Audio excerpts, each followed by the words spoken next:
चलिए शुरुआत करते हैं आज के न्यूज़पेपर की। हम कुछ एडिटोरियल देखने वाले हैं आज के। पहला जो एडिटोरियल रहेगा हमारा वो यूनाइटेड नेशंस के सामने कौन-कौन से चैलेंजेस हैं और इन चैलेंजेस को फेस करने में यूनाइटेड नेशंस कितना सफल हो पाया है, इससे रिलेटेड एक आर्टिकल हम देखने वाले हैं। इसके बाद एक और आर्टिकल को हम डिस्कस करेंगे। इसके बाद फिर हम देखेंगे न्यूज़पेपर को। तो शुरुआत करते हैं हम यूनाइटेड नेशंस के सामने कौन-कौन से चैलेंजेस हैं और कितना वो इनको एड्रेस करने में सफल हो पाया है। तो एक ग्राउंड प्लान दिया जा रहा है इंडिया के द्वारा कि किस प्रकार से रिफॉर्मेशन की ज़रूरत है मल्टीलैटरिज्म वाली दुनिया में। पूरे विश्व में कभी भी कोई एक अकेला देश सुपर पावर ना बन जाए, जैसे कि अमेरिका। तो केवल एक ही अकेला कोई देश सुपर पावर ना बन जाए, चाइना भी हो, इंडिया भी हो, ऑस्ट्रेलिया भी हो और अदर देश भी उसमें शामिल रहें। इसी को हम बोलते हैं मल्टीलैटरिज्म। यदि कोई एक देश मजबूत हो जाता है तो फिर वो दूसरे देशों के ऊपर सैंक्शन लगाएगा, उनको डराएगा, धमकाएगा और उनके कामकाज को भी वो प्रभावित करने लगता है कि हम जैसे कहेंगे आप भी वैसा ही करिए। इसलिए इंडिया के द्वारा मल्टीलैटरिज्म को सपोर्ट किया जाता है। हाल ही में इंडिया के external affair minister S Jaishankar visit में गए थे, कहा यूनाइटेड स्टेट। डेट है 18 से लेकर के 28 सितंबर। तो इन्होंने एक स्टेज बना दिया है किसके लिए? Expensive range of bilateral and multilateral diplomacy by India. यहाँ से इंडिया की तरफ से बायलैटरल रिलेशनशिप मजबूत हुई, मल्टीलैटरिज्म डिप्लोमेसी प्रस्तुत की गई थी इंडिया के द्वारा। तो ये एक यूनिक विजिट मानी जाती है as it seeks to achieve a vast list of objective. ये काफ़ी महत्वपूर्ण हो जाती है क्योंकि यहाँ पर इंडिया के बहुत सारे ऑब्जेक्टिव शामिल हैं। Indian delegations participation in high level week 8 77वें session of the United Nations General Assembly which opened on 13 September. तो 77वां सेशन चल रहा है यूनाइटेड नेशंस का, जो कि चालू हुआ था 13 सितंबर से। तो इस प्रकार से हम कह सकते हैं इस साल के जितने भी डिप्लोमेटिक एजेंडा रहे थे और जो इंटरनेशनल सेटिंग रही है, ठीक है, ये अपने आप को सेपरेट कर देती है पिछले सालों के एजेंडा से, पिछले सालों के इंटरनेशनल सेटिंग से। अब आप देख रहे हो हाल ही में कंक्लूडेड हुआ था संघाई कोऑपरेशन ऑर्गेनाइजेशन की मीटिंग समरकंद में। इसमें अटेंड किए थे prime minister Narendra Modi. India's varied multilateral engagement showcase a roadmap for India's renewed multilateral diplomacy। तो कुल मिलाकर के एक तरफ तो आप एससीओ में शामिल हो जा रहे हैं, दूसरी तरफ आप क्वेड में सम्मिलित हो जा रहे हो। तो इस प्रकार से आपकी मंशा यही है कि आप मल्टीलैटरिज्म को बढ़ावा दे रहे हो। अब हम बात कर रहे हैं सिक्योरिटी काउंसिल को लेकर के। तो इंडिया का जो पार्टिसिपेशन रहा था 77वें नंबर की जनरल असेंबली में जिसमें हमने क्या रखे थे कि हमें रिफॉर्म लाना है मल्टीलैटरिज्म में, through which the United Nations security council should reform itself. इसके लिए यूनाइटेड नेशंस सिक्योरिटी काउंसिल को खुद से अपने आप में सुधार करना पड़ेगा इनटू ए मोर इंक्लूसिव ऑर्गेनाइजेशन। ये ज़्यादा से ज़्यादा इंक्लूसिव ऑर्गेनाइजेशन बन सके। इंक्लूसिव का मतलब होता है समावेशी, representing contemporary realities of the today. India ने क्या कहा था कि हम इसके स्ट्रक्चर की ओवरहालिंग करना चाहते हैं, जो ग्लोबली मल्टीलैटरल इंस्टीट्यूशन हैं उनका। incorporates institutional accountability and a wider representation of the developing countries। यहाँ पर डेवलप्ड कंट्रीज़ का ही केवल प्रभुत्व नहीं होना चाहिए, जो डेवलपिंग कंट्री हैं, इसके अलावा जो गरीब देश हैं, वो भी इस प्रकार की संस्थाओं में अपने आप को रिप्रेजेंट कर सकें, ऐसा इंडिया की तरफ से कहा गया था। तो वहीं यदि हम बात करें जैसे कि ग्लोबली जो ऑर्गेनाइजेशन बनाए हैं जैसे कि यूनाइटेड नेशंस है, Growing stacks of developing countries in Security Council could foster trust and leadership across the world. तो हम देख रहे हैं यूनाइटेड नेशंस में डेवलपिंग कंट्री की पार्टिसिपेशन बढ़ते जा रहा है। सिक्योरिटी काउंसिल में इनकी जो भूमिका है, इनका जो ट्रस्ट है और इनकी जो लीडरशिप है, पूरे अक्रॉस वर्ल्ड में हम देख रहे हैं बढ़ते जा रही है। तीसरे नंबर की बात यह है, जो थीम है 77वें नंबर की जनरल असेंबली की, जो क्या कहता है, a watershed movement transformative solution to interlocking challenges. हमें कुछ सॉल्यूशन लेकर के आना है ताकि जो चैलेंजेस सामने आ रहे हैं इनको हम फेस कर सकें। Places India right in the mid set as midst as a strong partner of the UN. यहाँ से इंडिया एक स्ट्रॉन्ग पार्टनर के रूप में उभर कर सामने आया था यूनाइटेड नेशंस का। अब हम देख रहे हैं हाल ही में जो 3 ग्लोबल डेवलपमेंट हुए हैं वो रिफ्लेक्टिव हैं किसके, यूनाइटेड नेशंस के फंक्शनल इवोल्यूशन को। Have stood out in India's quest for a reform of United Nations. हाल ही में जो घटित घटनाएं हैं वो बता रही हैं कि यूनाइटेड नेशंस में रिफॉर्म लाने की ज़रूरत है। 5वें नंबर की बात है, कोविड-19 pandemic was a weak movement for United Nations multilateral. आप देख रहे हैं कि कोविड-19 पेंडेमिक को किस प्रकार से यूनाइटेड नेशंस की मल्टीलैटरल ने प्रभावित किया था। इसने हाईलाइट किया है United Nations institutional limitation when countries closed their border. यहाँ पर हाईलाइट किया गया है कि किस प्रकार से कोरोना के दौरान यूनाइटेड नेशंस उतने अच्छे से काम नहीं कर पाया है। क्यों? क्योंकि ज़्यादातर जो देश थे अपनी बॉर्डर को क्लोज कर रहे थे, लोगों को आना जाने नहीं दे रहे थे, सप्लाई चेन प्रभावित हुई थी and almost every country was in need of vaccine, और हर देश को ज़रूरत थी कि उसको वैक्सीन चाहिए।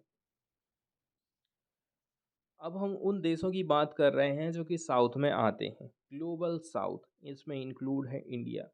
इंडिया ने कोविड-19 से लड़ाई लड़ने में बहुत बढ़िया तरीका अपनाया था, बहुत अच्छा प्रदर्शन रहा था इंडिया का, क्योंकि इंडिया ने अपने खुद के लिए वैक्सीन तो बनाई ही बनाई, साथ में कई देशों को इंडिया ने फ्री में वैक्सीन प्रोवाइड करी है। कई देशों को उसने कमर्शियली रूप से बेचा भी है। तो इंडिया ने कुल मिलाकर के वैक्सीन के मामले में विश्व को रिलीफ पहुंचाया था। ड्रग डिस्ट्रीब्यूशन का काम किया गया, वैक्सीन की मैन्युफैक्चरिंग हुई and have created a space for inclusive United Nations particularly through the security council reform. पहला तो था कोविड-19 से रिलेटेड यूनाइटेड नेशंस किस प्रकार से सफलता हासिल नहीं कर पाया, और दूसरी बात है यूनाइटेड नेशंस युद्ध रोकने में भी सफल नहीं हो पाया। जैसे कि आप देख रहे हैं रसिया और यूक्रेन के बीच में युद्ध हुआ था, तो क्या इस युद्ध को यूनाइटेड नेशंस रोक पाया है? बिल्कुल भी नहीं रोक पाया। United Nations lead multilateral has been unable to provide strong mechanisms to prevent war। ऐसा कोई मैकेनिज्म ही ये लेकर के नहीं आया था जिससे कि ये युद्ध रुक सके। आगे क्या क्या हम चीज़ें देखने को मिली। वेस्ट वेस्ट के जो देश थे, पश्चिमी जो देश थे, उन्होंने रसिया को बायकॉट करना चालू कर दिया था। The veto provision of the UNSC is expected to reach an even more redundant level than in the past. और कुल मिलाकर के जो वीटो का मिसयूज़ बहुत ज़्यादा हुआ था, यदि पिछले सालों का यदि आप आकलन करोगे तो इस साल वीटो का बहुत ज़्यादा मिसयूज़ हुआ था। As a such a reformed multilateral with greater representation could generate deeper regional stake to prevent war। तो यहाँ पर कहा जाता है कि इसमें आप ज़्यादा से ज़्यादा लोगों को पार्टिसिपेट करिए, ज़्यादा से ज़्यादा देशों का पार्टिसिपेशन होना चाहिए, तब जाकर के हम युद्ध को रोक सकते हैं। फाइनली बात करी जाती है चाइना की बढ़त को लेकर के, जो कि हमेशा युद्ध पर उतारू रहता है और एग्रेशन दिखाते रहता है साउथ चाइना सी में, इंडो पैसिफिक रीजन में और आज के टाइम में पूरे विश्व भर में अपनी बढ़त को बनाए हुए हैं, have also underscored the limitation of UN style multilateralism. तो चाइना की जो बढ़त हम देख रहे हैं, ये भी बताता है कि यूनाइटेड नेशंस उतना ज़्यादा सफल नहीं हो पाया है चाइना को रोकने के मामले में। चाइना का जो ग्रोइंग डोमिनेंस है, इससे क्या हो सकता है? ये हो सकता है कि जो पश्चिम की इकोनॉमी है और जो वहाँ की स्ट्रेटजी है, उसको चाइना बिल्कुल पूरी तरह से डाउन कर देगा। दूसरी नंबर की बात है, रसिया को हम आइसोलेट कर रहे हैं, खास करके पश्चिम के देश और अमेरिका दोनों मिलकर के रसिया को आइसोलेट कर रहे हैं। ईरान को भी आप आइसोलेट कर रहे हो, as well as increasing the United States Taiwan related step. और दूसरी तरफ आपने क्या काम कर दिए हैं, ताइवान को सपोर्ट करना चालू कर दिए हैं। अब इससे क्या हो रहा है, चाइना भड़क गया है, चाइना भड़क रहा है, और जैसे रसिया ने यूक्रेन पर हमला किया था, तो वैसा ही कहीं चाइना भी ना कर दे और उसके ऊपर पूरी तरह से कब्जा जमा ले।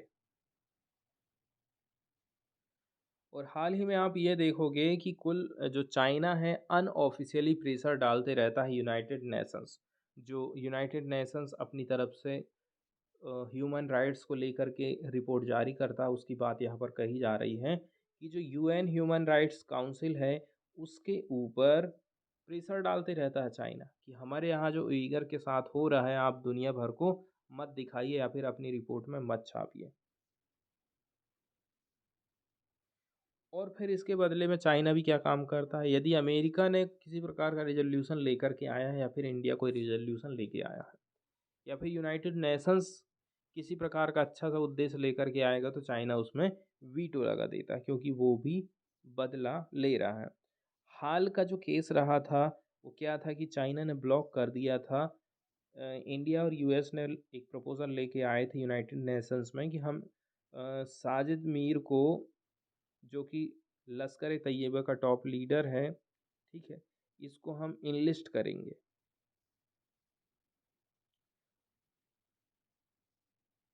इनलिस्ट करना मतलब जो लिस्ट बनाई गई है उसमें उसका नाम लिख देना, फिर बाद में इसके ऊपर हम ये प्रतिबंध लगाने वाले हैं।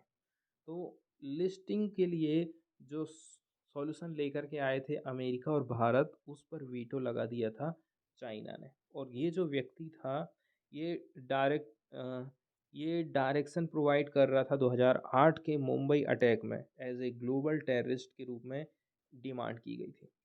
तो यूनाइटेड नेशन सिक्योरिटी काउंसिल में सुधार की मांग कंटिन्यू रही है। तो किस प्रकार से यूनाइटेड नेशन सिक्योरिटी काउंसिल में सुधार की मांग की जा रही है इंडिया की तरफ से, इसको हम समझने की कोशिश करेंगे। तो हम देख रहे हैं जो बदलाव है वो कंटिन्यू हमको दिखाई दे रहे हैं, और इंडिया हमेशा से ही चाह रहा है कि यूनाइटेड नेशन सिक्योरिटी काउंसिल जो पिछले कुछ सालों में अपने आप में ग्रो किया है, उसमें कुछ न कुछ रिफॉर्म की हमें ज़रूरत है। इसी के रिगार्डिंग में मिस्टर जयशंकर ने होस्ट किया था एक मिनिस्ट्रियल मीटिंग की, जिसमें G4 कंट्री शामिल थे। G4 मतलब ब्राज़ील, इंडिया, जर्मनी, जापान, ठीक है। ये काफ़ी अपने आप में स्पेशल सिग्निफिकेंस रखता है। एक और हाई लेवल की मीटिंग आयोजित की गई थी, जिसमें इंडियन डेलीगेशन रहा था, इंडियन डेलीगेशन, और इसके साथ में थे L69 ग्रुप। इसका जो उद्देश्य था, रीविगोरेटिंग मतलब मजबूत करना है मल्टीलैटरिज्म को, और अचीव करना है हमको कंप्रहेंसिव रिफॉर्म। कहाँ? यूनाइटेड नेशन सिक्योरिटी काउंसिल में। ये भी काफ़ी एक क्रिटिकल हो सकता है planning of the next step के मामले में। जो L69 ग्रुप है ना, इसकी जो ज़्यादातर मेंबरशिप है वो फैली हुई है Asia, Africa, Latin America, Caribbean and small island developing Nations, could bring about a wider global consensus on the issue of United Nations reform। क्योंकि इंडिया इतने सारे लोगों से संपर्क किया है। जो L69 ग्रुप है उसमें कौन कौन आ गए हैं? Asia, Africa, Latin America, Caribbean, small island, और लगभग जो ज़्यादातर देश हैं वो डेवलपिंग कंट्रीज़ हैं। तो जब हम इन सब से बोलेंगे कि यूनाइटेड नेशन सिक्योरिटी काउंसिल में सुधार होना चाहिए, तो ये लोग भी हमारा साथ देने वाले हैं। अब हम बात कर लेते हैं फोकस वाली। तो जो मल्टीलैटरिज्म है, जिसको हम हिंदी में बहुपक्षवाद कहते हैं, इसको सुदृढ़ करने पर भारत का जोर संयुक्त राष्ट्र के नेतृत्व वाले बहुपक्षवाद में एक महत्वपूर्ण मोड़ के साथ में मेल खाता है। तो न केवल हमने यूनाइटेड नेशंस की जो मिनिस्टर मैंने पार्टिसिपेशन किया था, इसके अलावा भी हम कई सारी प्लूलेटरल मीटिंग में पार्टिसिपेट कर चुके हैं, जैसे कि क्वाड। क्वाड में कौन कौन आ जाता है? ऑस्ट्रेलिया, इंडिया, जापान और अमेरिका। इसके बाद IBSA, India, Brazil and South Africa. BRICS, Brazil, Russia, India, China and South Africa. Presidency pro CELAC। तो इसमें क्या क्या आ जाते हैं? Committee of Latin America and Caribbean state के। इसके अलावा India and CARICOM, Caribbean community के देश इसमें शामिल हो जाते हैं। इसके अलावा भी कुछ ट्राइलेटरल फॉर्मेट की मीटिंग हुई है, जैसे कि India, France, Australia, India, France, United Arab अमीरात और इंडिया, इंडोनेशिया, ऑस्ट्रेलिया। ये सब अंडरलाइन करते हैं, इंडिया सर्च कर रहा है एक नए फ्रेमवर्क को जो कि ग्लोबल गवर्नेंस का काम करे, पूरे विश्व के प्रशासन का काम करे। Amidst growing frustration with the extent multilateral order. इसके बाद वाला जो एडिटोरियल है वो है जो OTT प्लेटफार्म हैं, जैसे कि नेटफ्लिक्स हो गया, अमेजन हो गया और भी अन्य ऐप हैं जिनका उल्लेख आगे किया जाएगा। तो इन पर ज़्यादा से ज़्यादा गवर्नमेंट अपनी पकड़ मजबूत करना चाहती है। ऑलरेडी से इनके ऊपर तो कंट्रोल चल ही रहा है सरकार का, लेकिन इस बार क्या काम कर रही है कि सरकार ऐसा कुछ कर रही है जिससे वो सोचती है कि इनके ऊपर कंट्रोल तो रहना ही चाहिए, इसके साथ साथ में इनसे हमारी कुछ कमाई भी होना चाहिए, क्योंकि है तो ये विदेश की कंपनी, हमारे यहाँ पर ये लोग टैक्स वगैरह नहीं दे रहे हैं और कमाई भारत में कर रहे हैं। इसलिए इंडिया भी चाहता है कि अब हम इनसे भी कुछ पैसे कमाएंगे। एक तरफ तो इंडिया ये सब प्लेटफॉर्म को कंट्रोल करना चाहता है और दूसरी तरफ प्राइवेसी को लेकर के इंडिया हमेशा पीछे हटते रहा। प्राइवेसी को लेकर के मतलब ये है, इंडिया कुछ ऐसा कर रहा है, इंडिया की गवर्नमेंट, कि वो आपसे आपके डाटा को लेगा और उसका फिर वो कहीं मिसयूज़ कर सकता है। तो ऐसा नहीं होना चाहिए, क्योंकि आज के टाइम में ऐसा हो गया है, प्राइवेसी को सुप्रीम कोर्ट ने कहा था कि ये लोगों का एक फंडामेंटल राइट्स है। तो ऐसा नहीं होना चाहिए कि आप कभी भी किसी की भी प्राइवेसी का उल्लंघन कर लो, उसके डेटा का आप मिसयूज़ कर लो, और जो इतने सारे फ्रॉड होते जा रहे हैं उसको भी आप कैसे करके रोकोगे, क्योंकि हो सकता है आपसे भी ये डाटा लीक हो जाए और लोगों को उससे भारी नुकसान उठाना पड़ जाए। यही बात यहाँ पर बताई जाती है। तो जो नया बिल सरकार लेकर के आ रही है उसका नाम रखा गया भारतीय दूरसंचार विधेयक 2022। इसके ड्राफ्ट के रूप में OTT को दूरसंचार सेवा के रूप में सरकार शामिल करना चाहती है। बुधवार को जारी किए गए विधेयक के ड्राफ्ट के मुताबिक दूरसंचार सेवाओं और दूरसंचार नेटवर्क को लेकर के संबंधित कंपनियों को अब लाइसेंस लेने की ज़रूरत पड़ेगी, और जब भी कोई लाइसेंस लेगा तो इसका मतलब ये है सरकार उससे पैसा कमाने वाली है। तो अश्विनी वैष्णव का कहना है, हमने एक बेहतर फ्रेमवर्क तैयार किया है। इस ड्राफ्ट में सभी सवालों के जवाब हैं जो आप जानना चाहते हैं। इस बिल का मकसद है यूज़र को प्रोटेक्ट करना। बता दें कि इस बिल पर और विस्तार से चर्चा के लिए टेलीकॉम मंत्री अश्विनी वैष्णव ने इतने से इतने बजे तक वो बताया गया है कि मीडिया से मुखातिब करेंगे। तो जो विधेयक गवर्नमेंट की तरफ से लाया जा रहा है, इसमें 3 अलग-अलग अधिनियमों को ये बता रहा है, इकट्ठा कर रहा है। समेकित करने का मतलब ये है सबको मिला कर के एक करना। जो वर्तमान में दूरसंचार क्षेत्र को कंट्रोल कर रहे हैं, जिसमें भारतीय टेलीग्राफ एक्ट 1885 है, भारतीय वायरलेस टेलीग्राफी अधिनियम 1933 है और द टेलीग्राफ वायर्स अधिनियम 1950 है। ट्राई की शक्ति में भी कुछ कमी करना चाहती है गवर्नमेंट। दूरसंचार विभाग ने सेवा प्रदाताओं को नए लाइसेंस जारी करने पर भारतीय telecom regulatory authority of India की कुछ महत्वपूर्ण पावर और जिम्मेदारी को कम कर दिया है। OTT प्लेटफार्म का रेगुलेशन किया जाएगा। ओटीटी के अंतर्गत WhatsApp calling, FaceTime, Google Meet आदि को दूरसंचार सेवाओं के अंतर्गत शामिल कर लिया गया है। तो ये जो डिमांड थी एक समान अवसर प्रदान करने के लिए दूरसंचार ऑपरेटरों द्वारा लंबे समय से की जा रही थी। जहां टेलीकॉम कंपनियों को सेवाएं देने के लिए लाइसेंस की ज़रूरत है, जबकि ओटीटी प्लेटफार्म को नहीं पड़ती है। अब हम देख लेते हैं एडिटोरियल को।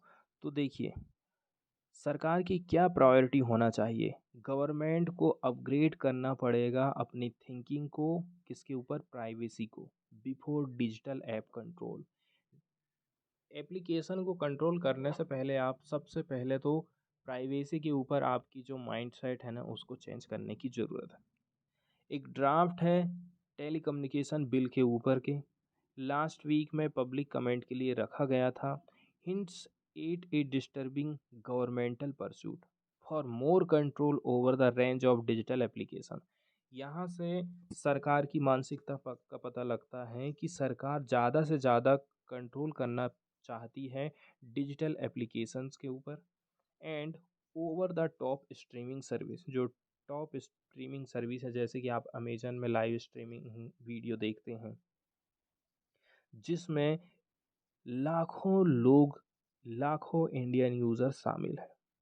It seeks to do this by bringing them under the ambit of telecommunication service. इन सभी एप्लीकेशन को सरकार क्या काम कर रही है, टेलीकम्युनिकेशन सर्विस के अंडर में ला रही है।